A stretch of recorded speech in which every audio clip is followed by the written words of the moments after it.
The sky above the valley of Ardath was the color of bruised copper when Marath first understood what it meant to live in the shadow of gods. She had been born into service, her mother before her, and her mother's mother, spiraling back into a lineage of small women who swept the stone floors of enormous palaces and learned never to look up. But Marath looked up. She always had. And what she saw in the daily rhythms of the Nephilim, in their hunger, their laughter, their violence, and their inexplicable sorrow, was something no scribe had yet put to parchment, something no elder dared whisper even in the darkest corner of the village fires. Gorath rose before the sun. This was the first thing Marath had learned about him, 3 seasons into her service in his hall of black basalt and riverbone. He would unfold himself from the sleeping platform, a slab of granite 20 meters wide, hewn from the red cliffs to the north, with the slow deliberateness of a mountain deciding to stand. His joints did not creak. Nothing about Gorath creaked. At 140 meters, his body moved with a terrible liquid grace, as if his bones were merely suggestions, as if his muscles had long since transcended the ordinary grammar of sinew and effort. He stretched his arms, and his fingers nearly grazed the upper archways of the great hall, those carved ribs of stone that soared higher than the tallest cedar in the sacred groves. When he exhaled, the torches along the western wall guttered. When he inhaled, the smoke reversed direction. The servants did not speak during this morning ritual. They had learned. Gorath's first waking moments were sacred, in a way that had nothing to do with the divine. It was more primitive than that, more animal. He stood at the eastern aperture, which the builders had cut specifically to accommodate his frame, and he watched the horizon bleed open. Light gathered in his eyes before it gathered anywhere else. His eyes were amber, shot through with veins of gold that pulsed faintly in the dark, a luminescence inherited from his father's line, from Samyaza, who had descended through clouds that burned like fallen stars. Marath had once counted the seconds between Gorath's blinks in those dawn moments. She had reached 94 before she lost her nerve and looked away. Breakfast was the ritual that organized the entire settlement. The village of Karathmael, which sprawled in the valley below Gorath's palace like a collection of toys arranged around the foot of a throne, existed primarily to feed him. Not exclusively. The Nephilim ate many things that had no names in the human tongue, roots that grew only in caverns where sunlight never reached, certain minerals dissolved in spring water that gave the liquid a faint metallic sweetness. But it was the meat that required the most elaborate human coordination. 40 cattle per morning, sometimes 60. The herds had to be maintained at extraordinary scale, the breeding cycles carefully managed, the animals themselves kept in a state of deliberate ignorance about what they walked toward each dawn. The village priests had once attempted to sanctify this process, to weave it into the fabric of sacred obligation and cosmic order. Gorath had watched their ceremony with something that might have been amusement. He had then eaten 3 of the priests, not from malice, purely from appetite. He had not distinguished between them and the cattle in any meaningful way, and this, Marath had come to understand, was the truest and most terrifying fact about the Nephilim. They did not always remember to make distinctions. After feeding, Gorath would descend to the river. The Sheth ran wide and slow through the valley floor, deep enough in the central channel to swallow a human village whole, and when Gorath waded into it, the water displaced in great churning sheets that destroyed the fishing weirs downstream and occasionally swept away the smaller riverside dwellings. The villagers had rebuilt those dwellings 11 times in the past decade. They rebuilt them each time without complaint, because complaint was a thing that had been carefully excised from the vocabulary of those who served in Gorath's shadow. The river itself seemed to welcome him. The current changed around his legs, became somehow calmer rather than more agitated, as if the water recognized something in his blood and responded with deference. He would stand there for an hour, sometimes 2, unmoving, his eyes half closed, his enormous chest rising and falling with the slow rhythm of tides. Marath had a theory about this, a theory she had shared with no one. She believed Gorath was listening. She believed the water carried voices from somewhere older than the valley, older than the mountains, voices that spoke in frequencies no human ear could pass, and that Gorath in those moments was engaged in a conversation she would never be equipped to overhear. The afternoons belonged to his work, and Gorath's work was the work of a civilization in miniature. This was the aspect of Nephilim existence that most confounded the scholars who had attempted to document it, the ones who survived long enough to set their observations to clay tablets anyway. The common assumption among the human settlements scattered across the antediluvian plains was that the Nephilim were purely destructive, purely consumptive, great engines of appetite and ruin that could only be appeased and never truly engaged. This was not wrong exactly, but it was incomplete. Gorath built things. He spent his afternoons constructing, always constructing, walls of stone that no human team could have quarried in a generation, aqueducts that redirected mountain streams with geometric precision, towers that rose until they caught cloud and held it like a fist holds smoke. He worked with his hands, enormous hands that could shape granite the way a human craftsman shapes clay, pressing and smoothing and splitting with an intuitive understanding of structural force that seemed less like learned skill and more like a remembered language. The buildings he raised were beautiful. This was the word Marath kept returning to, the word she had not expected to find herself applying.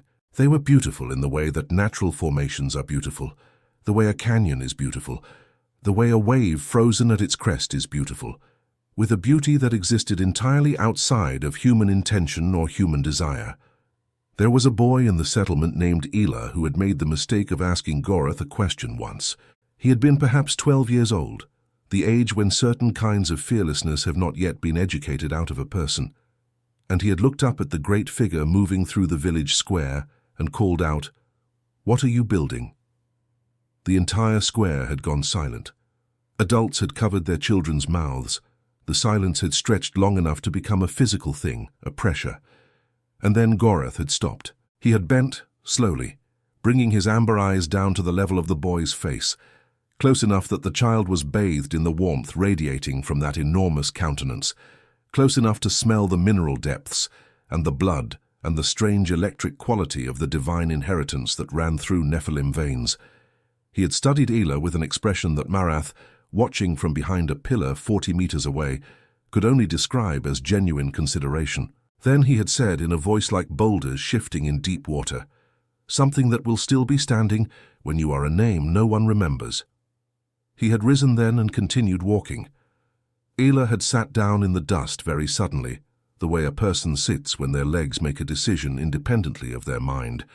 He had not asked another question for 7 years, and when he finally did ask one, he asked it of a river, as a kind of practice. The evenings were different. The evenings carried a quality that none of the daytime hours possessed, a softness almost, a permeability, as if the boundary between what the Nephilim were and what they perhaps wished they were became momentarily thinner. Gorath ate again at dusk, though less than the morning feast, and afterward he would sit at the eastern edge of his platform, above the valley, and the other Nephilim would sometimes come. There were 7 others within a day's travel. Nahash, who was slightly smaller than Gorath but broader, with a face like a cliff face and hands scarred from some ancient conflict that predated Marath's understanding. Seraph the female, who moved through the landscape with a feline deliberateness, and whose hair was the color of old copper and dragged the ground behind her, and 5 others, whose names Marath had catalogued carefully in the small clay tablets she kept hidden beneath the 3rd, stone from the left in the servants' dormitory floor. When they gathered, they spoke. This was the thing that undid every simple accounting of the Nephilim, that they gathered and they spoke to one another at length in voices that rumbled at frequencies that made the earth itself resonate, conversations that lasted from dusk until the appearance of the morning star. Marath, who had taught herself to sleep in brief intervals leaning against the outer wall, would surface from these shallow drownings into consciousness to catch fragments. She heard words she recognized, Sky Father before remember what was given, and words she did not, sounds that seemed to belong to the language the Watchers had spoken in whatever realm they had inhabited before the descent, sounds that carried in them an enormous homesickness, a grief for a geography that had no equivalent in the world Marath could perceive. She began to understand in her 3rd year of service that the Nephilim were homesick for a place none of them had ever been. They carried in their blood the memory of heaven, not as a learned concept, not as a story, but as a cellular inheritance, a knowledge encoded in every vein and nerve of their enormous bodies. and this memory made the world around them feel perpetually insufficient.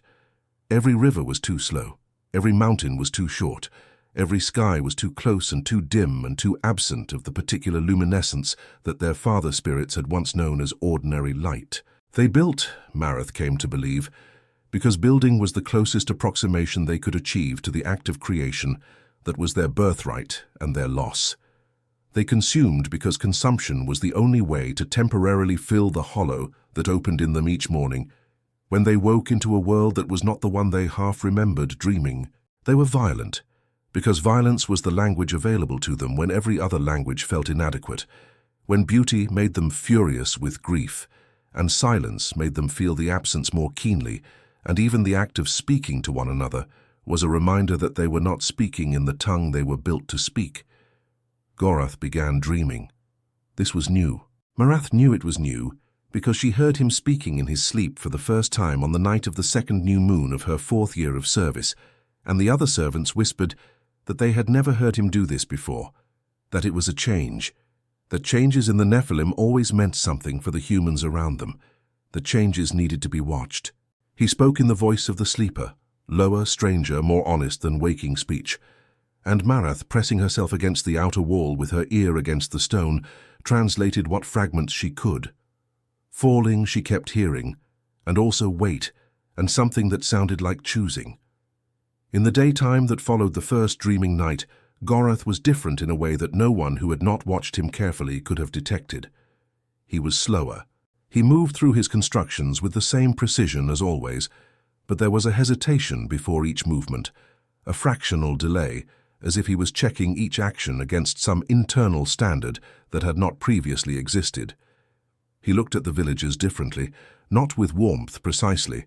Warmth was not a calibration available to him in that frequency, but with something that might have been in a smaller creature, the beginning of acknowledgement. Nahash noticed. The other Nephilim always noticed each other's changes before humans did. He came on the 3rd night after the dreaming began, moving up the valley with a speed that set the trees swaying in a secondary windstorm of displaced air, and he and Gorath sat at the great platform's edge for the entire night without moving, speaking only twice in voices so low they registered more as pressure than sound. In the morning, Nahash left without looking at the village at all, which Marath noted as unusual. The Nephilim almost always assessed any human settlement they passed through, with at least the casual attention a person gives to familiar terrain. His not looking had the quality of deliberate avoidance, and this frightened her more than most things frightened her. The seasons of service had given Marath a catalogue of fears, each one distinct in texture. There was the ordinary fear of proximity, the bone-level awareness, never fully suppressible, of what could happen to a body her size in the hands or underfoot of beings so much larger. There was the fear of invisibility, the dread of being so small as to be literally beneath notice, of being present at one's own erasure, without the erasure even registering as an event. There was the fear of significance, almost opposite to the last, of being noticed, really noticed, of catching in those amber eyes the particular quality of attention that had preceded the consumption of the 3 priests years ago. But the new fear that she was developing, the one that had no prior name in her internal vocabulary, was more abstract and more terrible than any of these. It was the fear of understanding, because the more she understood about the Nephilim, about their grief and their longing, and the impossible inheritance they carried, the more she felt the ground of her own certainties becoming porous.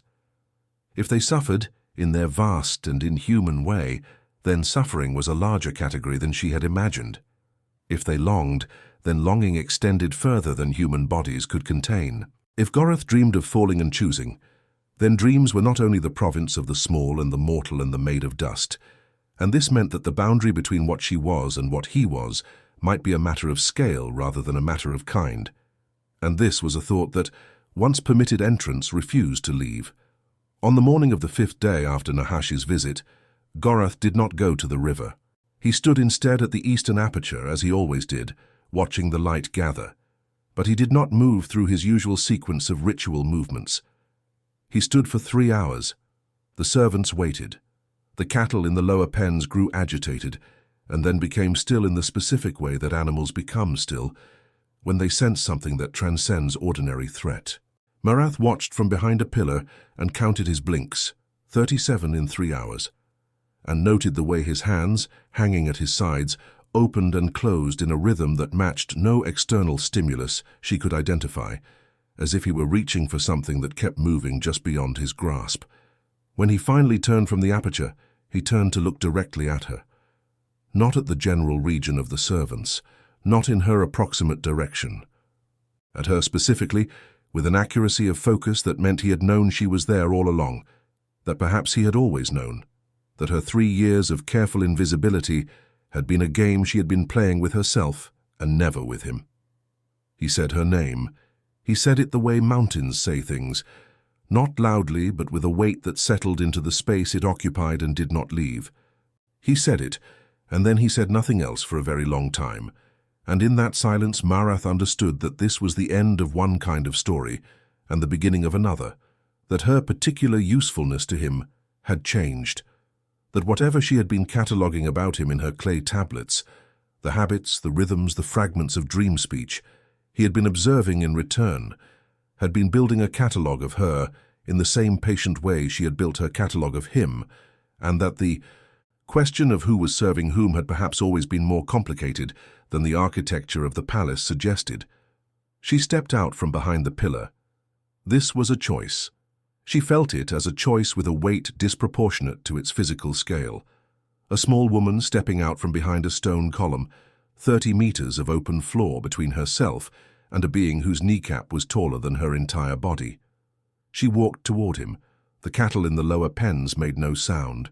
The other servants, she realized distantly, had somehow all found reasons to be elsewhere, as if the morning had organized itself around this moment, as if the building and the valley and the copper sky above had all been arranged precisely to contain this specific geography, the enormous and the small, facing one another across a diminishing distance, held in the particular suspension of a world that does not yet know what it will be asked to become. Gorath's amber eyes tracked her approach. The gold veins in them pulsed with a rhythm she had never seen in them before. Not the slow tidal pulse of the river meditation, not the rapid brightness that preceded violence or appetite, but something new, something in between, something that had no prior template in her 3 years of careful observation. When she stopped at the base of his heel, craning her neck back to look up along the full impossible height of him, and she asked him, in a voice that was steadier than she expected, "What are you dreaming about?" The question entered the silence of the great hall and stayed there. High in the carved stone ribs of the ceiling, a bird that had nested in the upper archways took flight and circled twice and settled again. The torches along the western wall burned without flutter. From somewhere far below in the village, the sound of a child calling for its mother drifted up through the morning air, thin and clear as water over stone. A human sound, an irreducibly human sound, the sound of the small and the mortal and the made of dust, going about the business of their brief and comprehensible lives. Gorath looked down at her for a long time, and then he answered. What he said, she would carry for the rest of her life. Through every telling and every retelling, through the years that followed, and the things that followed the years, and the great alteration of the world that followed everything. She would carry what he said the way a river carries the particular quality of the mountain it descends from, invisibly, in every molecule of its movement. She would never put it on a clay tablet. Some translations are too important to survive being written down. Some truths need to stay in the body, moving through the blood, carried forward by the living, rather than preserved by the fixed and the permanent and the dead. She had come to the palace expecting to serve a monster. She had found instead something that the world had not yet built adequate language to describe. A creature standing in the doorway between the made and the unmade, between the mortal and the divine, belonging fully to neither and haunted by both, dreaming in a tongue it had never been taught toward a home it had never seen, building and consuming and grieving in the only grammar available to it, the grammar of a world that had not been designed to hold it, a world that would in time be unmade and remade in the image of something smaller and perhaps more durable, something that did not carry quite so much of the sky in its blood, something that could forget, as the Nephilim could never forget, what it meant to have once, through the accident of a forbidden love, been briefly adjacent to the face of the infinite. She walked back through the great hall in the late morning light. Outside, the valley spread below her, ordinary and strange. The river glittered, the cattle grazed, the village smoked and moved and continued its small, purposeful life. And somewhere above her, at the height of the eastern aperture, she knew without looking back that amber eyes watched the same valley she watched, and saw it differently, and would go on seeing it differently until the day came. And it was coming. She had felt it in the dream fragments, in the trembling earth, in the way the sky sometimes looked at the horizon like a thing deciding whether to break, when the watching itself would be required to end.